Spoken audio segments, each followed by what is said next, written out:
Hello दोस्तों आज के इस वीडियो में हम आर्टेट परीक्षा 2011 के लेवल सेकंड के संस्कृत भाषा के प्रश्नों के बारे में चर्चा करेंगे। दोस्तों ये वीडियो अच्छा लगे तो इसे लाइक और शेयर ज़रूर करें। साथ ही जो लोग जीके अभी यूट्यूब चैनल पर नए हैं वे चैनल सब्सक्राइब करना ना भूलें। तो शुरू करते हैं संस्कृत भाषा के प्रश्न। वह व्यंजनस्य उच्चारण स्थानम अस्ति। कंठोष्टम, कंठतालु, दंतोष्टम या जिह्वामूलम। इसका सही उत्तर होगा दंतोष्टम। इसका सूत्र होता है वकार से दंतोष्टम। तय वर्गस्य उच्चारण स्थानम भवति। नासिका, मूर्धा, कंठ है, दंतः। इसका सही उत्तर होगा दंतः। ऋतुलसानाम दंतः, यानी कि लृ स्वर तय वर्ग में तैत है, दैध है, न, लय वर्ण तथा स वर्ण का उच्चारण स्थान दंत होते हैं। अ स्वरस्य उच्चारण स्थानम अस्ति। ओष्ठौ, कंठ है, दंतः, मुखम। इसका सही उत्तर होगा कंठ है। अकूह विसर्जनीयानाम कंठ है, यानी कि ए कु का मतलब क वर्ग, है वर्ण तथा विसर्ग का उच्चारण स्थान कंठ होते हैं। साथ ही ध्यान रहे दोस्तों, विसर्ग जिस शब्द के साथ लगा होता है या जिस वर्ण के पीछे होता है उस वर्ण के हिसाब से विसर्ग का उच्चारण स्थान भी परिवर्तित हो जाता है। मूर्धा उच्चारण स्थानम अस्ति। वकारस्य, सकारस्य, ककारस्य या पैकारस्य। इसका सही उत्तर होगा सकारस्य। ऋतु रसाणाम मूर्धा, यानी कि रि स्वर, टू यानी टय वर्ग, रे तथा श का उच्चारण स्थान मूर्धा होती है। हरि शब्द से द्वितीय विभक्ति बहुवचने रूपम भवति। हरिम, हरि, हरीन या हरीन। इसका सही उत्तर होगा विकल्प द। द्वितीय विभक्ति के रूप बनते हैं एक वचन में हरिम, द्विवचन में हरि तथा बहुवचन में हरीन। नदी शब्द से चतुर्थी विभक्ति एक वचने रूपम भवति। नदीम, नद्या, नद्यै या नद्याम। इसका सही उत्तर होगा नद्यै। चतुर्थी विभक्ति के रूप एक वचन में नद्यै, द्विवचन में नदीभ्याम तथा बहुवचन में नदीभ्य। कस्माद् इति रूपम अस्ति। द्वितीय विभक्ति एक वचनस्य, तृतीय विभक्ति एक वचनस्य, चतुर्थी विभक्ति एक वचनस्य या पंचमी विभक्ति एक वचनस्य। इसका सही उत्तर होगा पंचमी विभक्ति एक वचनस्य। कस्माद पंचमी विभक्ति के एक वचन का रूप है। एकस्मै बालकाय फलम यच्छ। रेखांकित पदे विभक्ति अस्ति। प्रथमा, द्वितीया, तृतीया, चतुर्थी। इसका सही उत्तर होगा चतुर्थी। एकस्मै में चतुर्थी विभक्ति है। सर्वे बालकाः जलं पिबन्ति। रेखांकित पदम अस्ति। प्रथम पुरुषस्य एकवचनम, प्रथम पुरुषस्य बहुवचनम, मध्यम पुरुषस्य बहुवचनम या उत्तम पुरुषस्य एकवचनम। इसका सही उत्तर होगा प्रथम पुरुषस्य बहुवचनम। प्रथम पुरुष में एक वचन में रूप बनता है पिबती, द्विवचन में पिबतः और बहुवचन में पिबन्ति। स्था धातोः लट लकारे मध्यम पुरुषस्य बहुवचने रूपम भवति। स्थास्यसि, स्थास्यतः, तिष्ठतः या तिष्ठतः। इसका सही उत्तर होगा तिष्ठतः। मध्यम पुरुष में एक वचन में तिष्ठसि, द्विवचन में तिष्ठतः और बहुवचन में तिष्ठतः रूप बनता है। लब धातो लोट लकारे उत्तम पुरुष बहुवचनम भवति। लभन्ताम, लभै, लभावहै या लभामहै। इसका सही उत्तर होगा लभामहै। लब धातु के उत्तम पुरुष में एक वचन में लभै, द्विवचन में लभावहै और बहुवचन में लभामहि रूप बनते हैं।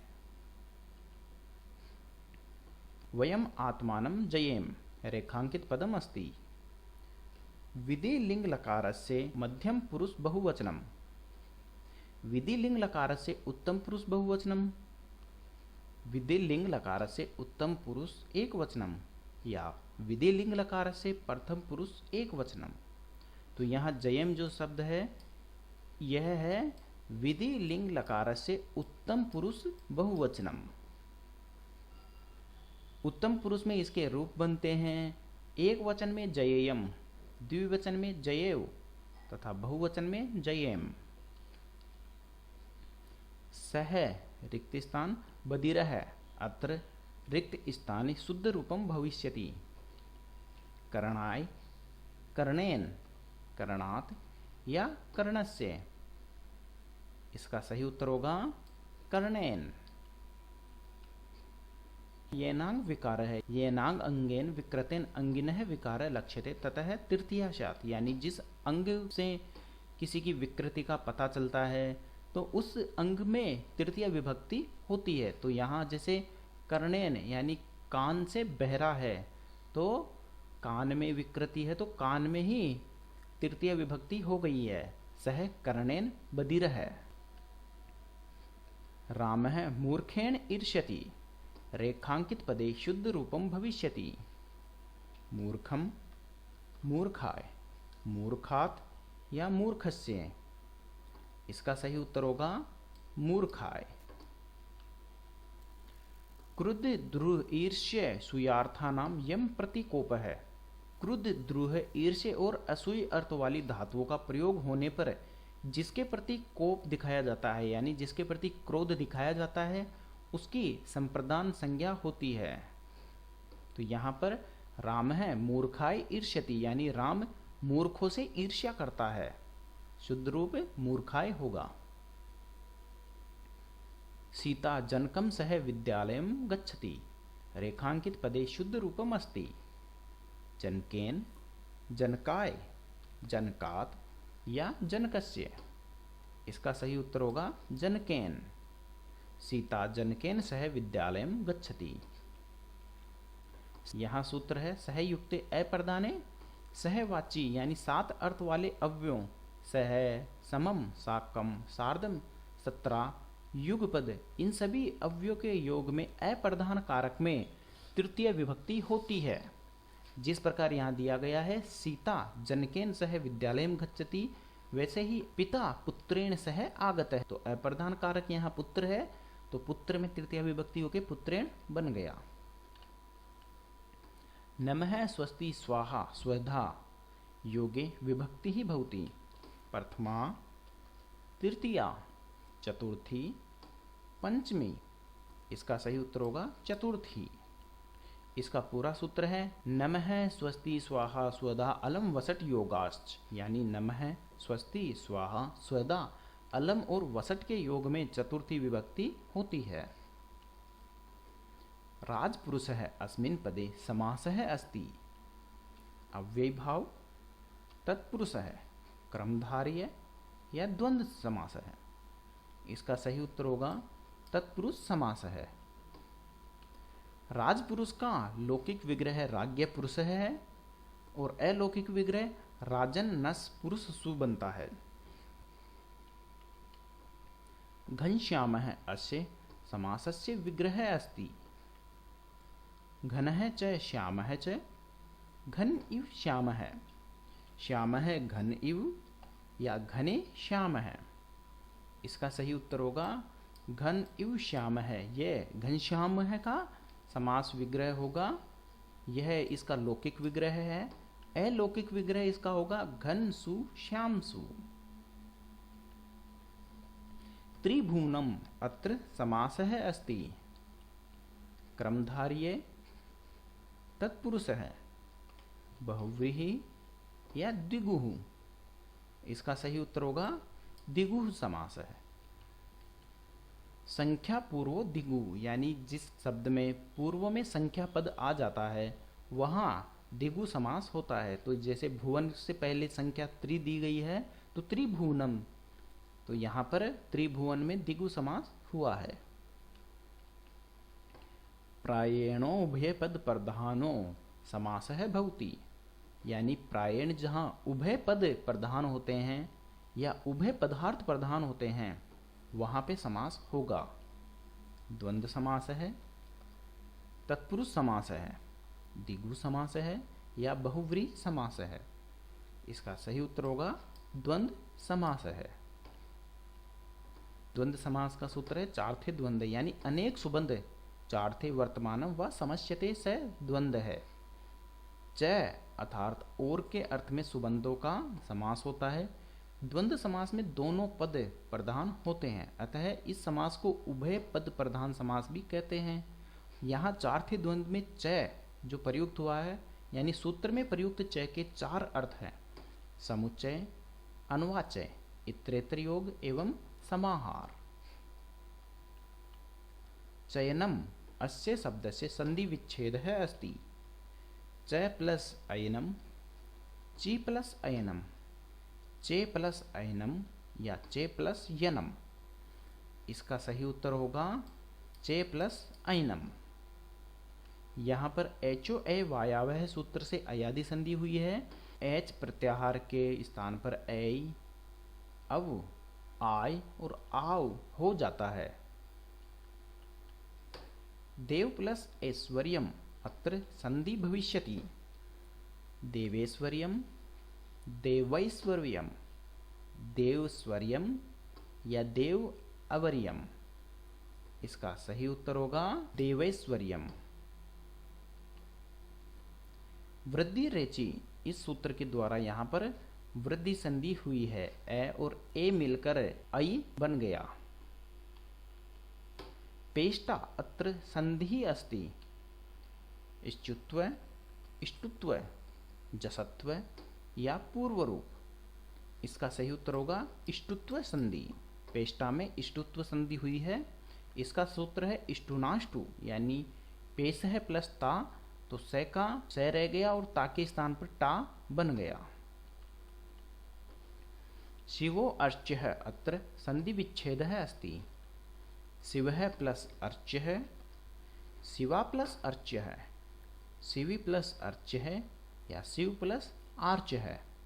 इसका सही उत्तर होगा शिवः प्लस अर्च्यः। शिवः में विसर्ग के स्थान पर से विसर्जनीय से स सूत्र से हुआ। स को स सजुषो रू से ऋत्व हो गया। ऋत्व में इत संज्ञा के बाद में र शेष रहता है। अतोर और प्लुताद प्लुते, इस सूत्र के द्वारा र के स्थान पर उ हो गया। उ और ए यहाँ पर गुण संधि हो गई और गुण संधि होने के बाद एंगह पदांदति सूत्र के द्वारा यहाँ पर शिवो अर्च्यः रूप निष्पन्न होता है। दुर्जनः सज्जनस्य अपकरोति। रेखांकित पदे उपसर्ग है धातुश्च स्तः। अप प्लस क्री, अपा प्लस क्री, अप प्लस कर या अपा प्लस कर। इसका सही उत्तर होगा अप प्लस क्री। यहां पर विकल्प ए सही हो जाएगा। सीता स्नानं कृत्वा देवालयं गच्छति। रेखांकित पदे धातुः प्रत्ययश्च स्तः। क्री प्लस कत्वः, क्री प्लस ल्यप, क्री प्लस तुमुन या क्री प्लस कित्वा। इसका सही उत्तर होगा क्री प्लस कित्वा, यानी ए विकल्प हमारा सही हो जाएगा। समान कर्तृकयो पूर्व काले, यानी जब एक ही कर्ता दो क्रियाओं को निरंतरता से करता है तब पहले वाली क्रिया की धातु से कत्वा प्रत्यय हो जाता है। तो यहाँ पर सीता स्नान करने के बाद में देवालय जाती है। स्नान करना यहाँ पर क्रिया हो गई। प्रथम क्रिया में कत्वा प्रत्यय हो गया। कथयितुम अत्र धातु प्रत्यय स्तः। कथ प्लस तुमुन, कथ प्लस ल्यप, कथय प्लस तुमुन या कथि प्लस ल्यप। इसका सही उत्तर होगा कथ प्लस तुमुन। तुमुन नहुलौ क्रियायाम क्रियार्थायाम। सूत्र के अनुसार भविष्यत अर्थ में क्रियार्थ क्रिया के उपपद रहने पर मुख्य क्रिया में तुमुन प्रत्यय होता है। मुख्य क्रिया को सिद्ध करने के लिए जो क्रिया होती है उसे क्रियार्थ क्रिया कहते हैं। जैसे कि अहम पठितुम गच्छामि, यानी कि मैं पढ़ने के लिए जाता हूं।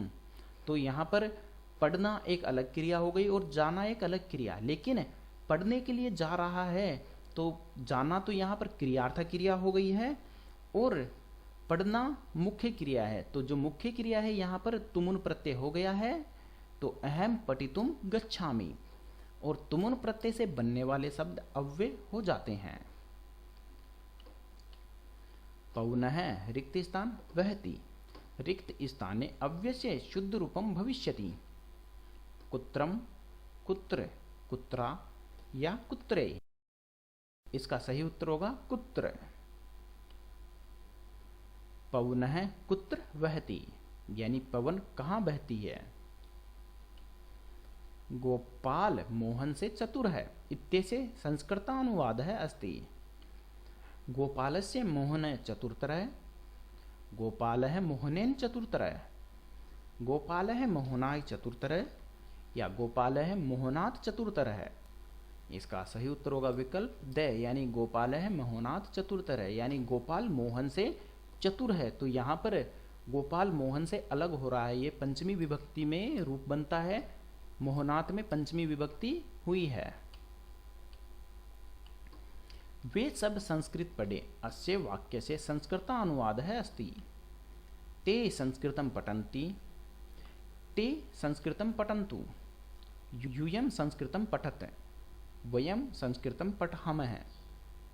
यहां सही उत्तर होगा ते संस्कृतं पठन्तु, क्योंकि यहां पर आदेश दिया जा रहा है कि वे सब संस्कृत पढ़ें। लोट लकार में पठन्तु रूप बनता है, ते संस्कृतं पठन्तु। दोस्तों वीडियो अच्छा लगा हो तो इसे लाइक और शेयर जरूर करें। साथ ही जो लोग जीके अभी यूट्यूब चैनल पर नए हैं वे चैनल सब्सक्राइब करना ना भूलें। धन्यवाद। सब्सक्राइब कीजिए जीके अभी यूट्यूब चैनल को और घंटी को दबाइए नया वीडियो सबसे पहले देखने के लिए।